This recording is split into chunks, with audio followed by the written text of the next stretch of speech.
Mr. Saxton Brown, how are you doing today? Good, how are you doing, Sean? Can't complain, can't complain. So, what are we going to be doing today? So today I'm going to show you guys how to TIG weld on this Miller Synchro-Wave 210 TIG machine.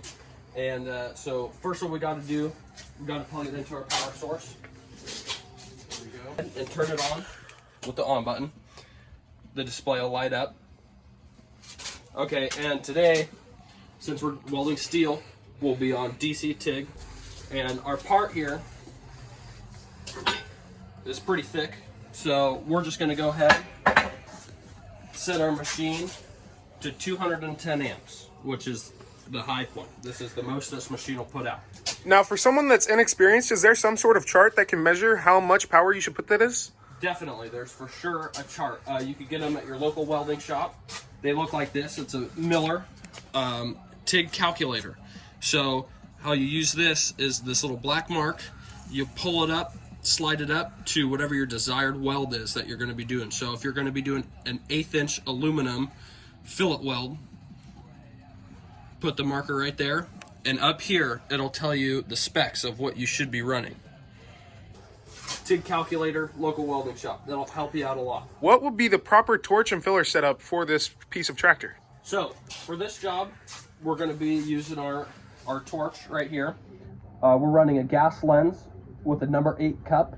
The cups, how they work, the numbers are 16ths, so this is 8/16, also 1/2 inch, which is what it calls for on the calculator.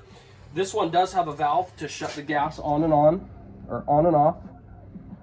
However, our gas we could control from right here on the cylinder.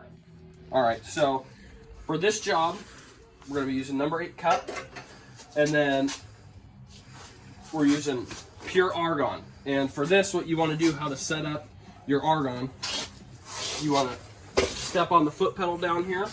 This foot pedal controls the amperage at which your arc is, so how hot you're welding, basically.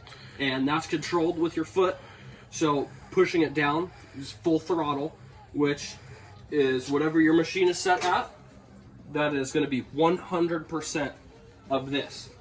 If you have your foot halfway on that, it'll be half of this, so it'll be about 105 amps. And then, you know, the higher you go with the pedal, the less amps you're going to have. The lower, the hotter it's going to be. So we're going to step on to initiate the gas flow, and we want to look at this one right here. We got to turn the gas on. And this needle right here tells us how many CFH we're running. So typically for this job, I'd like to run about 13. And how you adjust that is by turning this knob. And we're going to turn it down to about 13 to 14 CFH, which is your gas flow of pure argon. For our tungsten electrode today, since we're doing steel, I like to run 3/32, 2% lanthanated tungsten. And what you want to do when you're doing steel on welding on a DC current, you want your tungsten to be sharp. So we got our Eastwood tungsten grinder. Turn it all the way up, and we're going to rotate it like this, like so. We're going to spin it, and that'll give it a nice sharp edge. So turn it on.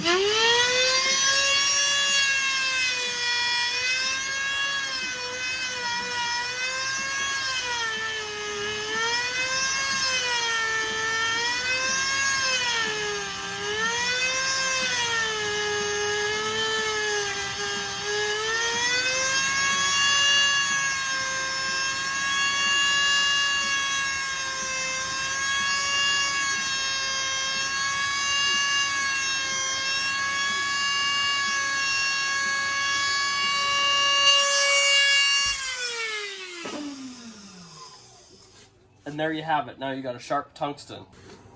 Once our tungsten is sharpened, we're ready to insert it into the torch. So if you could see, we got our gas lens, and the tungsten goes like so. I usually don't run too much stick out, a decent amount of stick out, which is how far past the edge of the cup your tungsten sticks out to. So we'll go about right there. Okay, and then so we want to tighten tighten it so it doesn't go out. So we're just gonna spin this till it's tight, and now your tungsten's not going anywhere. So you're good. Make sure this valve is on so we get gas flow. All right, put it in our handy dandy little holder there. Okay, gas is on, foot pedal. So for this job, we're going to be running ER70 S-2 filler rod, which is for steel. We're going to be doing 3 30-seconds, which is the size. And these come in usually in 1 pound packs, and these are 3 30-seconds in diameter and 36 inches long. My thing is always safety third. So, I mean, it's optional, but if you want to not be in as much pain and you want to see for the rest of your life, then some good things to have are a welding jacket, which has fire retardant built into the fabric. You can get these at the welding shop or online. They just go on.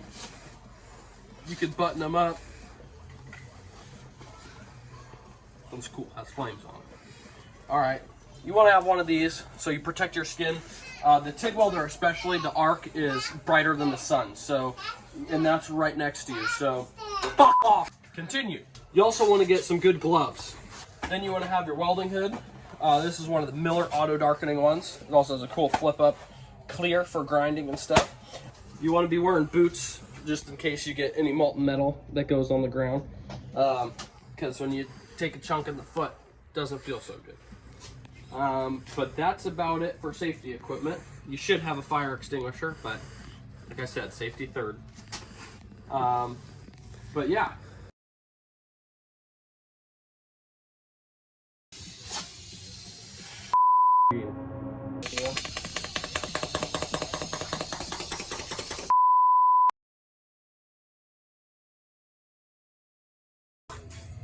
I love you.